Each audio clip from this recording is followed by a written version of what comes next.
Hi, everybody. Welcome to our Thursday evening self-healing class. Um, Tonight's class is based upon a seminar, actually, that I did on this subject a while back, Being the Gift.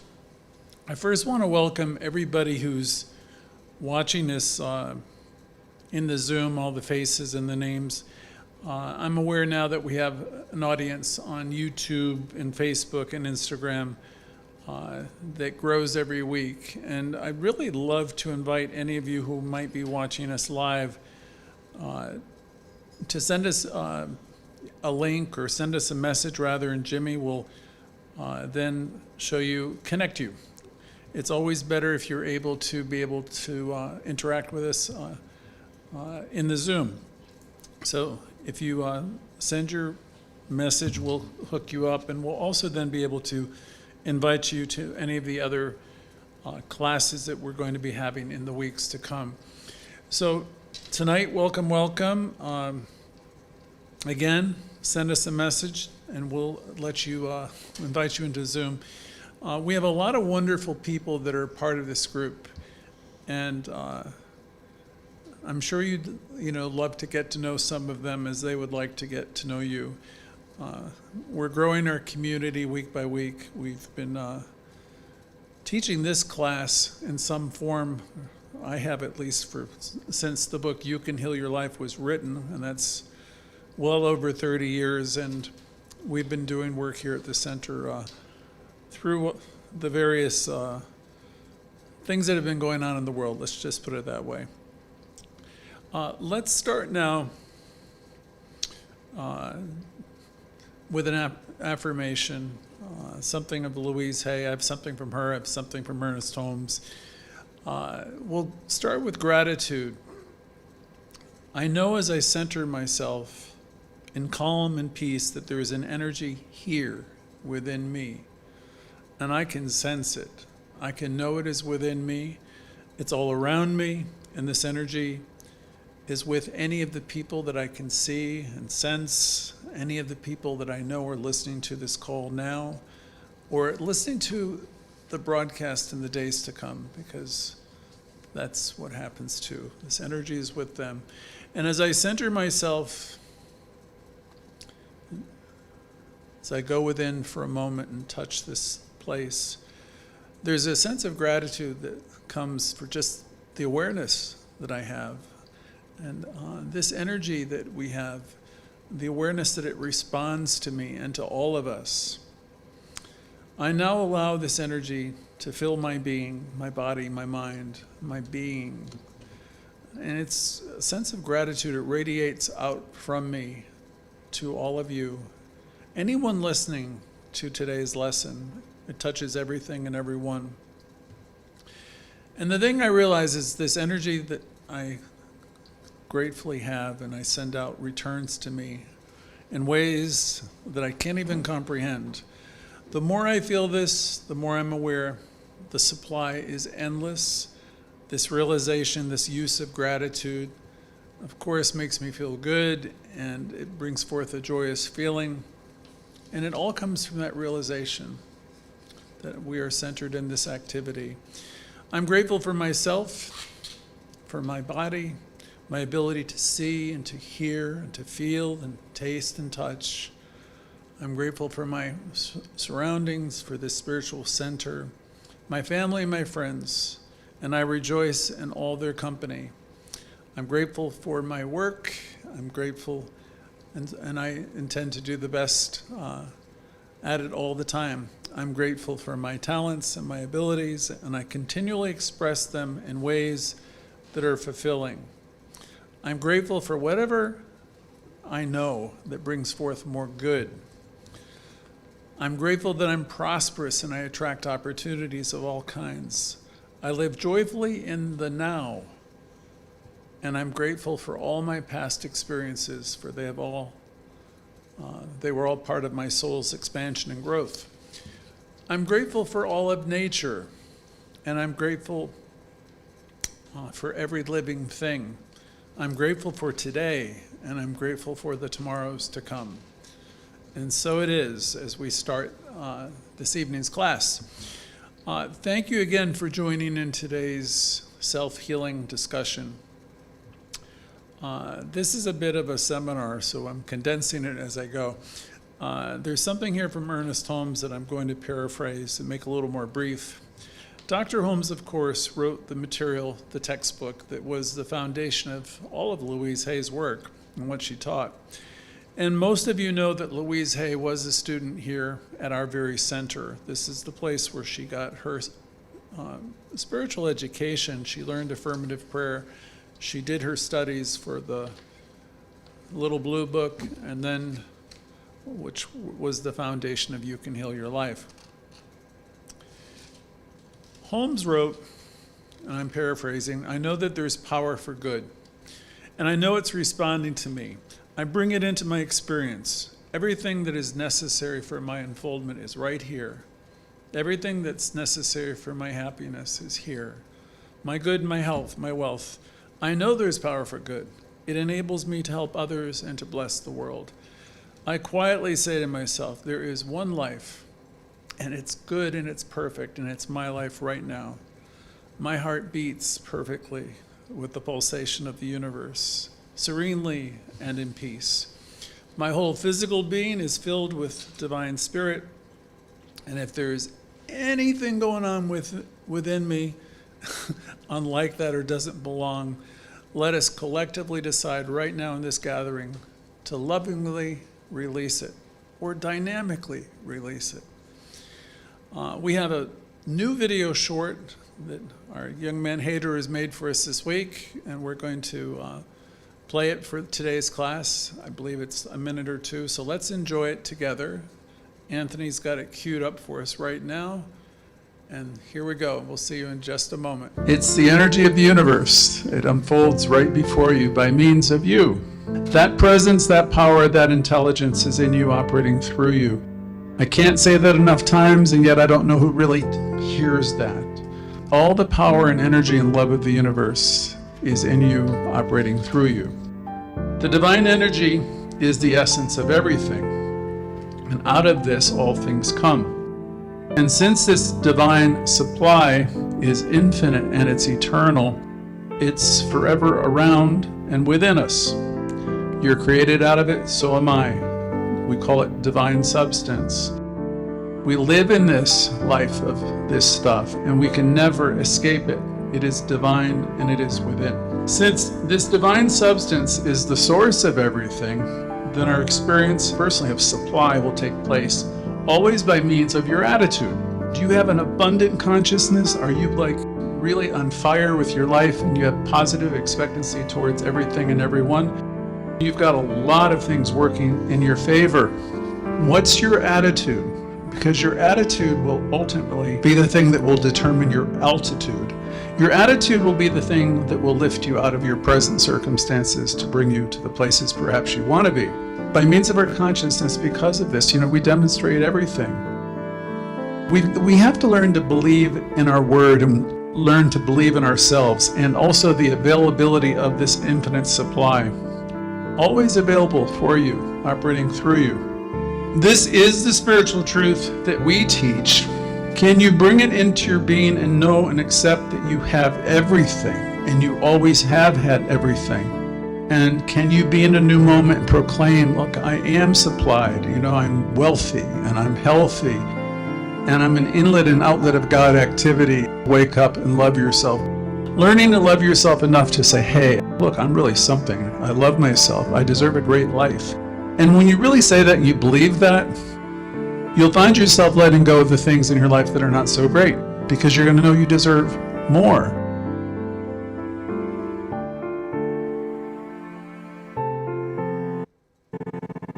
Okay, welcome back.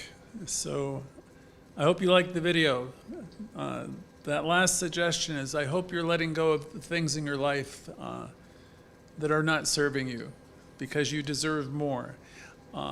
So let's get back into the lesson from the book You Can Heal Your Life with Louise Hay. This class goes on every week, right? And it's a discussion, it's a topic discussion class usually. Some have told me over the years that what you're providing, Greg, is always an introduction to people to metaphysics. And I suppose that's true. I know it's a discussion about truth that we're always having, and it's an introduction to the idea of how great thou art and letting people know about power. It's a discussion about learning to love ourselves and creating a better life. It's another way to think of this class.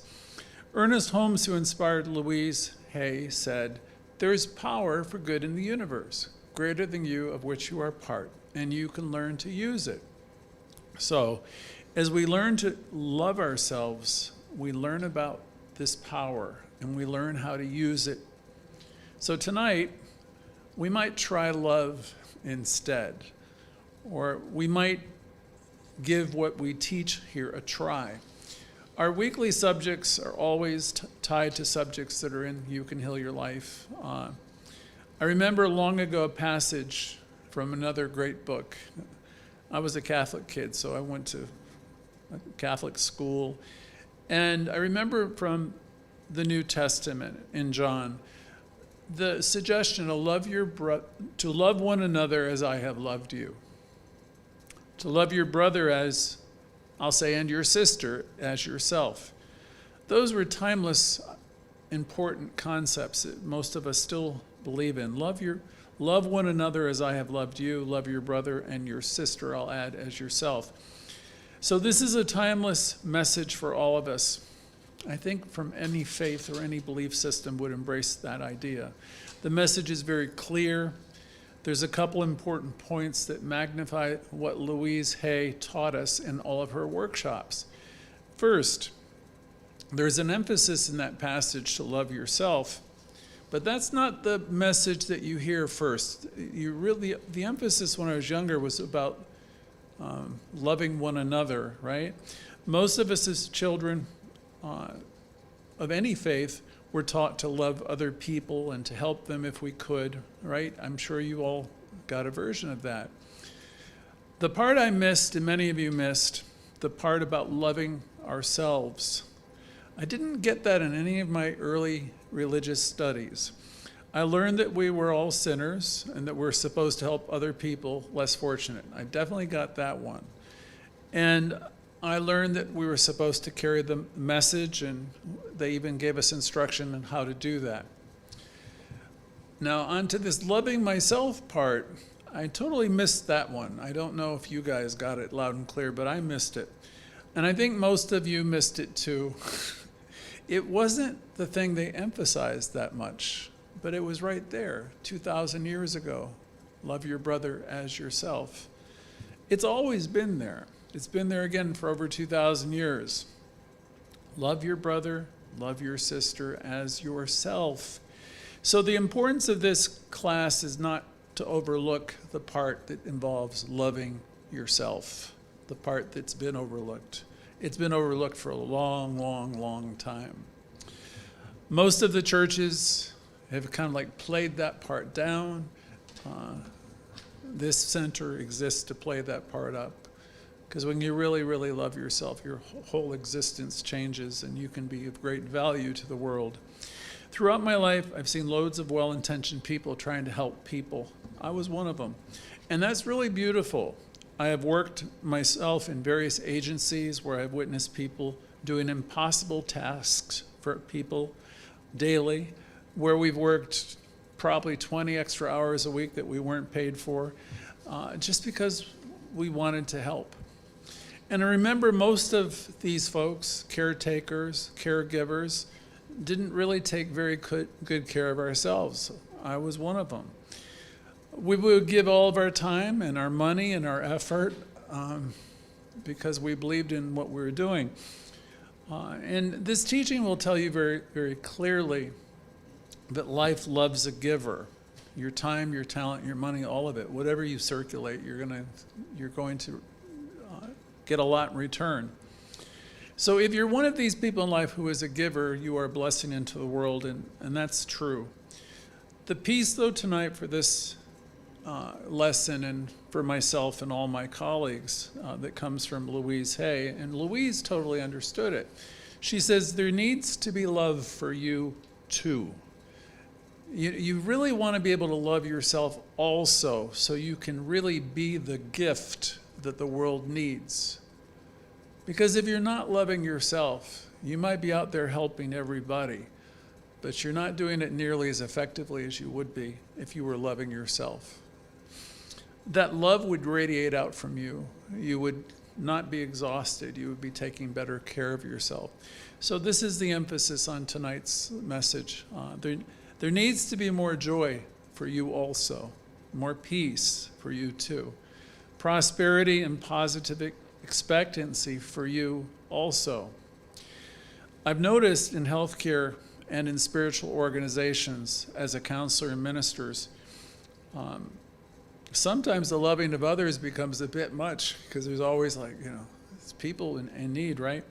Sometimes the very people who are trying to help others, sadly, are unhappy themselves. And that's really too bad when it's like that. So, as I said before, we can't really be effective caregivers. I'm thinking now, Celia, who did this wonderful spirit group on caregiving, we can't really be effective in helping others if we don't have what we're trying to give them. So we want to be continually monitoring ourselves. I always ask that question every week. What's it like being you? What is that conversation like? Are you being really good with you? Or are you being hypercritical? And if you're doing that, find a way to stop that conversation. So we want to be monitoring ourselves, and we want to be centered so that our loving and giving comes from a more connected place. When we are operating with a sense of connection or fullness, then great things start to happen. We are actually alive. We will do great good because we're alive. When we're centered in the awareness of this divine energy, then we're really able to give. We're able to give. Every cell gives. When your cup is full, so to speak, you can really give it all away because you have no concern about who's giving what in return. So we begin this lesson knowing that our work is always learning to love ourselves, okay? And to be mindful of our connection, mindful of our thinking, because our thoughts are literally creating the world that we live in. I'm not going to teach you affirmative prayer tonight. I think it's the most powerful prayer process known to mankind. But I will tell you the first step of it is recognition. So born out of some quiet moments where you might meditate and sense the power you have, this first step of affirmative prayer is about recognizing that there is this presence and power. And if you do that, it ought to stimulate a quickening within you, which would let you know that this power exists, and it's in you, operating through you, and it responds to you. So we want to be mindful of this connection, and if you can ignite that flame within you, your thoughts are really going to create a different kind of world. The passage then, love your brother and sisters as yourself, that's been around for over 2,000 years, I want to be sure tonight to really get the message across the net, the importance of loving yourself today, starting now. It doesn't matter if you haven't been doing it all day or what it's been all week, but starting here, starting now, starting today, the importance of loving yourself. You can't leave you out of it, ever. You can't, or said another way, you can't leave you out of the loving. I know some of you are real good at caretaking everybody, but now I'm asking you for your own sake now to start loving you, not leaving, my expression on paper is, we can't leave you out of the loving. So we're here to love ourselves. Secondarily, we're here to love each other. And then naturally it will extend to the world. This energy of love that we have for ourselves extends to everyone, everywhere. It has been described as the flame of the universe. This love we have is the very fire itself. You can think of this spirit in you as love. You can think of it as energy. And you know it's there. And once you know that you are one with it, which is again the beginning of our affirmative prayer process, once you know that you are one with it, you begin to see it in everyone. This is a great realization in healing. To know it is in me, it heals. And it's in everyone, whether they realize it or not. We are here to love and to be aware of the love that's within. So each of you, if you're able to take any of this in, if you have the gift of this kind of awareness, which comes from really practicing this teaching, if you have this awareness, you can create an atmosphere around you. And it's something that really defies analysis. People know there's something about you. They don't know exactly what it is that you have, but it's a gift, plain and simple. As Reverend Ike used to say, if you have this awareness, you can't lose with the stuff he used. You can't, because it's a gift. It's a tremendous gift. You can't lose when you begin to embody this knowledge. Things that people say or do really don't bother you much, because you understand they're doing the best they can with what they have, and you're not terribly concerned with it. You're truly being about what they used to say, your father's business. As you begin to love yourself and work with the affirmations of truth that we teach, you will kindle and increasingly know that you'll kindle this fire, and you'll increasingly know that you have a direct connection with spirit. It will fire up your whole being, your heart, stimulate you, stimulate your creativity, and it renews you. Instead of being burnt out, as a lot of people are, you would be just the opposite for you. It's sometimes difficult to describe in words, but we can center ourselves and know and sense that this energy, this spirit, is here, and it's here now. And it's in us, and it's operating through us as love. It surrounds us, it fills us, and it fills everything that I look at in this room and I think of with all of you and beyond.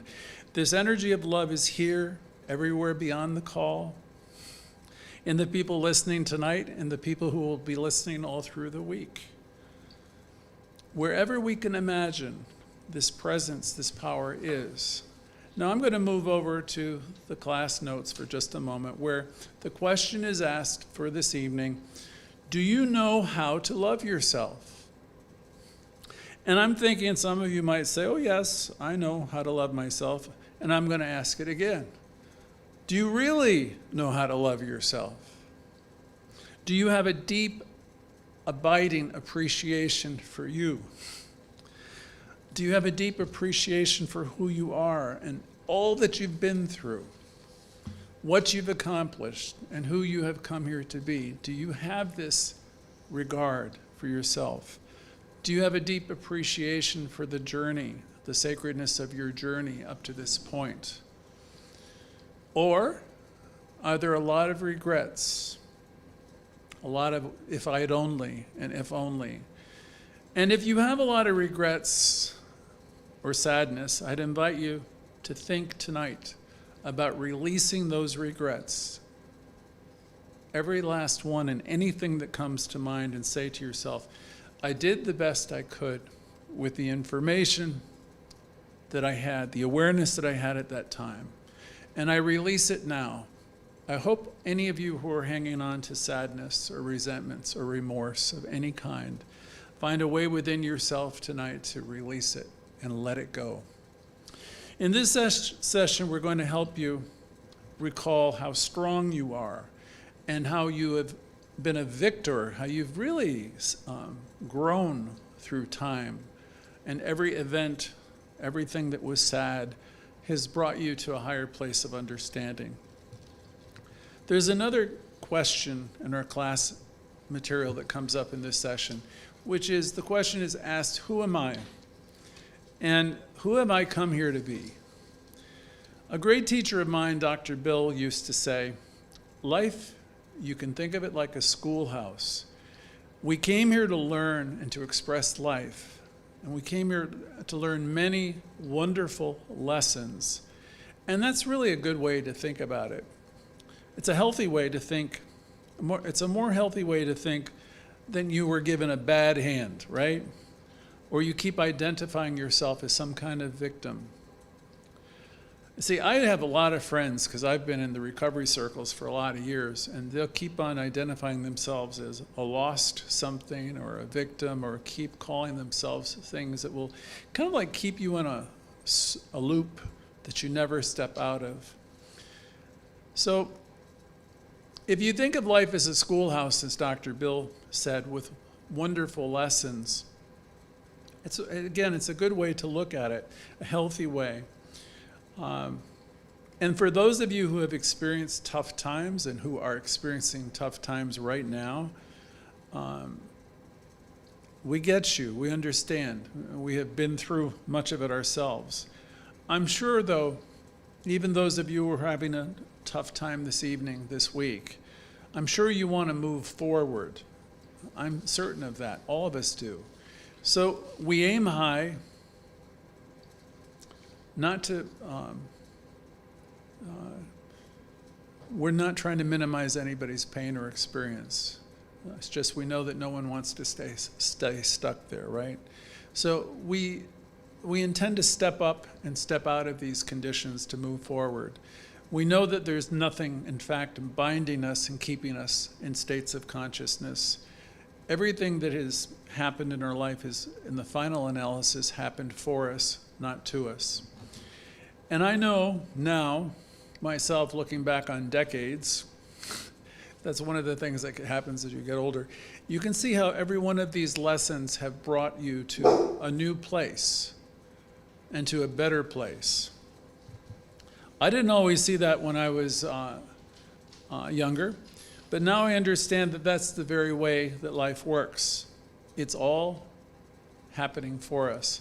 I'd like you to take that on as a thought for yourself tonight. There's a line that I borrowed from another spiritual organization. I've used it for years, which is, it takes great wisdom to understand that all events, circumstances, and happenings are good. So I'm a victim no more. That comes from a book by Melody Beatty. So I want to step out of that. I understand that everything that's happening is happening for my greater good, to bring us to a higher place. So you might ask yourself, if you're not the type of person who usually asks yourself these kind of questions, what makes me happy? Who have I come here to be? On some level, you know the things that you would like to express. And that's a good place to start your journey. You may still be living out, some of you who are new, you may be living out what your parents or your family taught you. And if you're like people, I remember being that in those years where there could be a lot of conflict because you're longing for more, to express more, and that's very normal and it's good. And you might find yourself in the wrong occupation, and you could be in the wrong relationship, or you could be in a lot of places you don't like. And then I would say, none of it is really wrong. It's where you are, and nothing about life is static. All of life is about change, and it will continue to change. So know that, wherever you are is the perfect place, the perfect time, and also know that everything is evolving. And as you step up and think some of these greater ideas and hitch your wagon to new ideas and stars, you'll pull yourself right into those new moments. So here we are tonight, revision of this seminar. It's the 2020s now, and a lot of things that used to serve us don't serve us any longer. Things you might have hung on to 5 years ago, 10 years ago, 15 years ago, and longer might not serve you anymore. So the invitation for tonight is, I'd like everybody to think about where they are and invite you to be in a new moment. And loosen the grip on some of the things that maybe are attachments in your life. And to be open to new information and new creative ways, finding new ways to love ourselves. Maybe it's time for us to accept different parts of ourselves. This is another part of this seminar. A lot of us have these little quirks and peculiarities, things that we're a little bit embarrassed about. Louise taught me very well in her material that we don't have to be perfect. So when we find ourselves going towards self-criticism, when you might say, okay, I'm not going to go there. You could be criticizing yourself about your weight. You could be criticizing yourself about the way you're thinking. You could be criticizing yourself about anything. And as soon as you find that you're doing it, you can stop. You can simply find a way to stop yourself. And I joke and I invoke Reagan. I'll say, there you go again, Greg. Just when you see yourself reacting, find a way to stop. Lovingly bring yourself back. The important thing is to do this gently and not critically. You might even, as I've said in another class, have a few prejudices that are floating around within you. And there's not a person here on this call that likes thinking of themselves as being prejudiced in any way, I'm sure. But the fact is, most people are prejudiced to some degree or another about something. And the word only suggests that you have preconceived ideas about things. The problem with prejudices of any kind is that they prevent us from being here and now with people. You can't be in a new moment with somebody if you're carrying a lot of stuff about past interactions with them. It's very difficult to see someone with new eyes when you're carrying a lot of stuff. So we have this stuff that interferes with us being really present. And said a different way from my years as being a therapist, and I'll ask the question, are you holding something? Are you holding a grievance in some way? Are you holding a grudge of some kind? If so, the problem isn't with them. The problem's with you. So are you willing to release these folks so you can be free? Is one of tonight's questions. So I know if I'm not squeaky clean, how can I say I'm here to grow and evolve and I'm hanging on to all these grievances? There was a book, a saying, love holds no grievances. So it was one of my favorite books. And then the subtitle is The Relinquishment of Attack. So it begins with me. If I'm holding any grievances or grudges, and I'm pretend to be a truth student, I want to evolve and grow, I need to not be focused on what they're doing. I need to clear up my side of the street. Raymond Charles Barker famously stated often, yesterday ended last night. And I will say to you a different way, today is a new day and this is a new moment. And you are able to drop any and all prejudices, any grudges. That is, in fact, the dead wood that Ernest Holmes spoke of, or the dead bodies, or however he languaged it. The point of power is always in the present moment, and you get to be the one who brings the light into your life, into the world. So I look out at your faces, and I know a lot of you. I might even be prejudiced about a few of you, and if so, my work is to not be. Because, I have interactions with people, lots of them, right? So we have all these ideas about who people are and what they are, and wherever you're doing that, and however I'm doing that, it isn't really working for my highest and best. And I don't want to be that way. So I want to release all of that and be in a new moment. I want to be open so I can have more new moments. So I'm able to experience exactly what's happening without any kind of story. We do a lot of talk about that here, the stories. So we carry these stories about everything and everybody. And that won't let you be in a new moment if you're doing that. We understand that we have prejudices. We understand our perceptions. Our very perceptions shape things. So I want to drop the grievances because it's a perceptual error. It's like I'm not seeing life rightly. These people properly seen are blameless and holy and good, right? So if I'm carrying anything, then it's really incumbent upon me to do something about it. As we work this teaching, we intend to evolve. So we want to be willing to be in totally new moments where we can look at things differently with fresh eyes and where we can release the past and forgive ourselves and everyone else. So tonight, we begin to embrace the parts of ourselves that sometimes aren't so brilliant and what could be called the shadow parts of our personalities, the places where we might miss the mark or missed it in the past. want to be mindful, not because we want to live in the past, but we want to be able to be aware if we're doing it so we can stop it. That's all. We do the work we need to do to identify the thoughts within us that might be holding us back. And the thing is, we can all get dressed up and look good and all that and sound wonderful. But if underneath all of that, there's something within us that's causing a disturbance and troubling us, it's wise to identify it so we can neutralize it and let it go. And this class is focused on doing it lovingly. We lovingly release negative patterns that we have that's holding us back from shining more brightly and of being of greater service to, in the world, and so we can live a better life. Louise Hay would say in this lesson, we begin to love ourselves enough that we accept the whole package. So tonight, I guess this is a 2-hour seminar, so I'm going to end it here.